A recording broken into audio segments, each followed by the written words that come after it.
अब तक बहुत सारे नौजवान बहुत सारे तदफीन में जुड़े हैं, लेकिन इस मरहूम की जो दर्द भरी दास्तान है, मैं चाहता हूं कि आप भी सुने और तमाम इंसानियत भी सुने और इनकी आखिर दुआएं भी करें कि इंसान कैसे कैसे दर्द से सफ़र से गुज़रता है।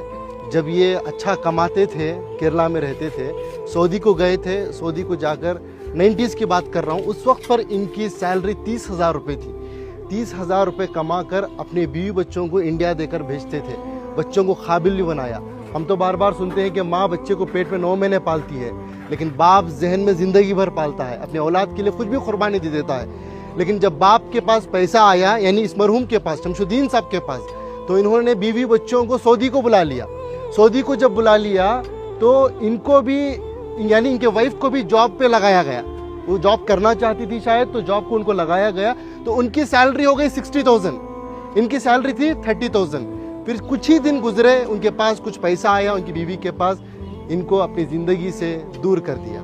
ये एक दिन था, ये अपनी बेटी से मिलने के लिए, अपने औलाद से मिलने के लिए सऊदी में ही, जो इनकी बीवी अलग फ्लैट लेकर रहती थी, वहाँ पर जाते हैं। बाप अपनी बेटी की मोहब्बत में एंट्री लेता है, जाता है, बेटी दरवाज़ा खोलती है, बेटी बाप को देखती है, जैसे ही बाप को देखती है एकदम से दरवाजे को मूछ देती है। एक तमाचे की तरह इस मरहूम के चेहरे पर पड़ा। ये मैं नहीं कह रहा हूँ, ये इनकी खुद की ज़बानी है। मरने से पहले, कुछ दिन पहले इन्होंने इस वाक़े को बताया है। इसके गवाह हमारे इनायत साहब है, कहाँ है? हाँ, ये हैं। ये बता ये रहे हैं कि सऊदी से दिल दुखने के बाद, दर्द मिलने के बाद, बेंगलुरु के एक टॉप एरिया में एक बिल्डिंग में एक मैनेजर के तौर पर काम करते थे। ये खुद उसके गवाह हैं कि एक मिलिट्री की तरह सिस्टम था इनका, उसूल आदाब के पक्के थे, बिना आयरन के कपड़ा नहीं पहनते थे। ऐसी अपनी जिंदगी, छोटा सा कमरा था, सीढ़ियों के नीचे से बेड डालकर, एक पंखा लगाकर, उसे भी पाक साफ रखकर जीते थे। ये पूछने लगे कि भाई, मैं तो समझा आप एक सिक्योरिटी गार्ड है, लेकिन आपकी ये पाकी सफाई को देखकर, आपकी ये मिलिट्री सिस्टम को देखकर, आपकी इस डिसिप्लिन को देखकर मेरे अंदर सवाल पैदा हुआ, आपकी ज़िंदगी में क्या हुआ? तो उन्होंने ये अपनी दास्तान सुनाई, ये दर्द बताया। तो बस मैं इंसानियत से यही बात कहना चाहता हूँ कि दौलत तो कमाना है, वो मुकद्दर की मिलेगी, लेकिन अपने रिश्तों को बनाएं पहले, अपने बच्चों को, अपनी औलाद को मुसलमान बनाएं, इंसान बनाएं।